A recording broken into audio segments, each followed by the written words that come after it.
Trust the Profits, welcome in. It is Riders Up 10 along with my friend Sean Patrick Nolan, Spin Nation. It is the $1 million Florida Derby. And our current, as the horses line up to head to the gate here, our current post-time favorite is the number 10, Sovereignty, at 3-2. And I know that Sovereignty is a horse that my friend Sean has been on from the very beginning. Sean, what do you think here? Yeah, he's definitely, I think, the most talented horse in here. Shout out to our boy Junior Alvarado, who's at home mending. Get well quick, my man. But Manny Franco, who's had a huge day today, has already come in today. Not crazy about the post. I wish he was more inside, especially at Gulfstream in the 10. But I think the most important thing here is that they don't have to win this race to get into the Derby. They're already have enough points to get in, which I think is key. But he's not a front runner, so I think he can get back. I think there'll be enough pace in here that he can close into anyways. So I'm still confident in him, but it is a tougher task from the outside for sure. Yeah, I would agree, and you know, Manny Franco with the injury to Junior Alvarado and to Tyler Gaffleone this week, he come in and took over a lot of both of their mounts, and he's just been cashing checks all day long. So Absolutely, I'm sure he needs to send a little bit of a gift card to each of those guys. But so if Sovereignty doesn't need this race, I still agree that he's the favorite and looks incredible on the track. But if it's not him, Sean, how do you think this race shapes up?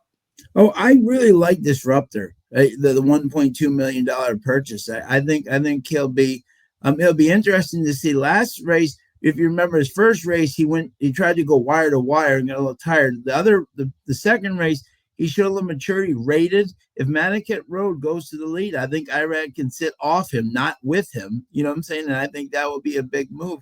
I also think Tappan Street is just a good horse. They've given him some time off. Brad Cox, is anybody hotter than him? You know, so I think he'll be right there too. So this race is by far not a slam dunk for Sovereignty for sure. Yeah, I would agree. And I'll just add one more, a horse that I've kind of had my eyes on from the beginning. Finished third to Sovereignty last time out in the Fountain of Youth, and that's the one, Neo Equus. Neo Equus at 16-1 might actually be the horse that goes out to the lead here early on. So I'm looking forward to seeing whether or not he can hold on. Safi Joseph, Edgar Zayas have had a pretty good day today. I think that he's got a big chance in this race. But beyond him, I'm with you. I love Sovereignty, but I think the horse that I'm looking for to move forward today is the number 9, Tappan Street. He's taken a little bit of time off since the Holy Bull and has some great work. So looks like Sovereignty is going in here, and I think we're all set, Sean, for the Florida Derby. Here we go. Just Sovereignty left.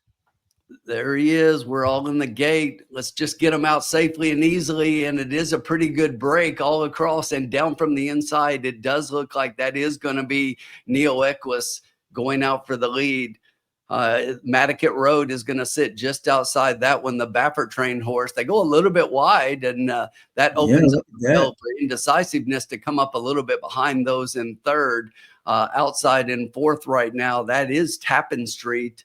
Just inside that one, it looks like I believe that that is Jimmy's Dailies, and then down on the rail we've got Smoking Boy behind those. Sovereignty sits just behind those, and then a little bit further back I think we've got Cool Intentions, and last of all I think it's Disruptor right now. But Manicat Road nose in front right now. The quarter solid fractions, not super fast, but solid fractions, 23.37. They go to the so fast, 7-1, and it is Manicat Road and Neo Equus, just like we thought. Those two up front. Indecisiveness sitting just behind those two at 99-1. Starting to make a move. There's Tappan Street. Brad Cox is winning everything lately. This is a horse I looked for a big improvement on. So he's got a really good move going right now, Sean, as we head to the top of the stretch here. Neo Equus also seems to be making up ground on Manicat Road there. Manicat Road seems to be losing the lead. Let's see if he comes back here as we hit the top of the stretch in the Curlin Florida Derby. And it is going to be Neo Equus to put a nose in front. Tappan Street on the outside has all the momentum, though. And here comes Sovereignty. Sovereignty with the move. It's Tappan Street right now. Sovereignty coming late. Neo Equus behind those two, it's going to be Tappan Street and Sovereignty. Neo Equus gets third. And then you do have Matticat Road hanging on for fourth.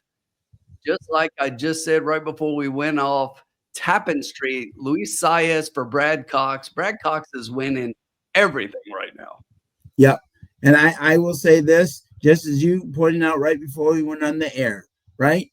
Fierce just won the big one. Mays was right behind him. What happened on Saturday?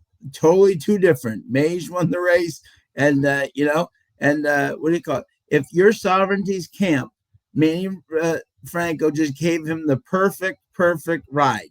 This track is not a track that you can close on.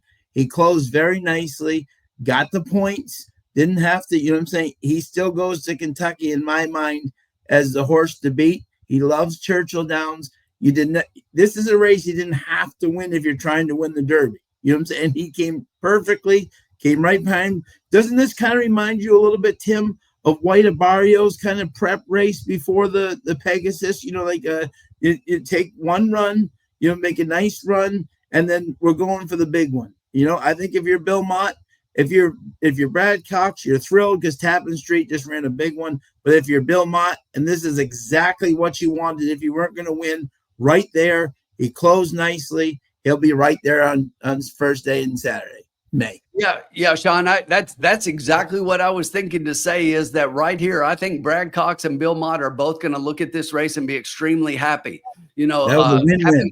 Tappan Street moved forward, got the win. It was one that we talked about. I thought he was working spectacularly leading up to this race. Loved the little bit of a layoff there. And Sovereignty did nothing wrong and lost nothing in this loss. He lost absolutely nothing here. He ran a good race. He closed up well on a track that you can't close well on, as you said. And he looked good doing it, looked comfortable for a jockey who's not been on him. So I'm encouraged by what I see. I still love the horse, but I think Tappan Street just moved forward as far as horses into the Derby for me as well, Sean. Yeah. Oh, no doubt. And if you're Brad Cox, as you said, you're thrilled. Now, the other thing is, too, if you're Sovereignty fans, there are going to be people that said, oh, he lost, right? So they're going to put the other horses up. You know, fine. Yes, let them go off at 5-6 to 1. I don't want them at 8 to 5. I don't want them at even money. You know what I'm saying? I want them at 5-6 to 1. You know, in the Derby. You know, so go ahead. I'm sorry. Sorry, if you're, as you said, if you're both connections, you're thrilled. You know, and the Sovereignty camp is obviously going to look and be like, hey, this race is 1 1/8. You know, give us an extra 1/8 in the Kentucky Derby, and we feel good about how we were closing up in the Florida Derby. Right, and by the way, I must say this: I was shocked that Disruptor was so far back, dead. I did not expect him to be dead last. However, I will say this in Irad's defense: I'm sure Todd said, do not go up with Matticat.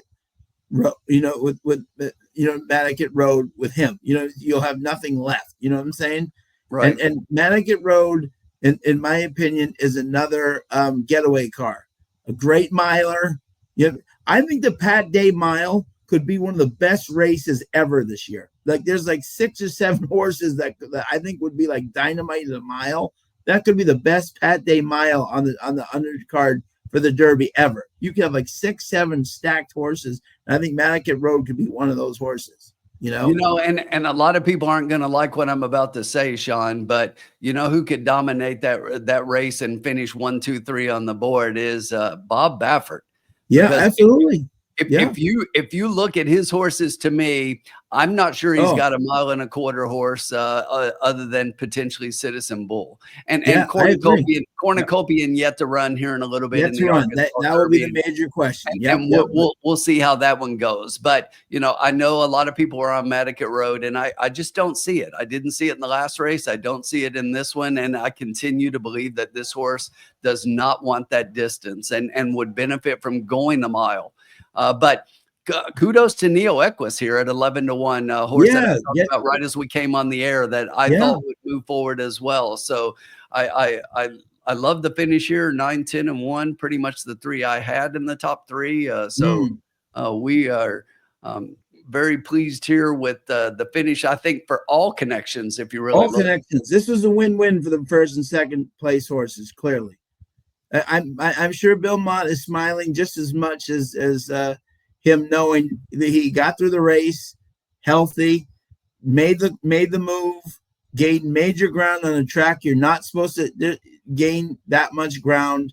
It's gonna be. He loves Churchill. He's got the 5 weeks, not the 4 weeks. Remember, people were saying go to the Bluegrass. He said no. I want 5 weeks for him, not 4. I think that's going to be a huge factor coming into the Derby. That extra week of rest for him.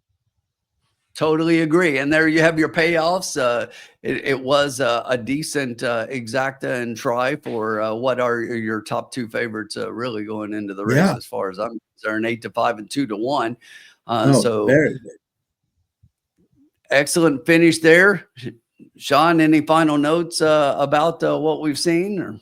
No, great. Just Tappan Street, welcome to the Derby picture, and Sovereignty, exactly what they wanted.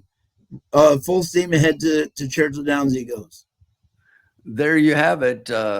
All systems go for the connections of Tappan Street and Sovereignty both. I think they both move forward out of this race. We look forward to seeing them and all of you for the 151st running of the Kentucky Derby here in only about 5 weeks, Sean. We're almost there. Can't wait. But for my friend Spin Nation, I'm Riders Up 10. Thank you for joining us for the Curlin Florida Derby live reaction.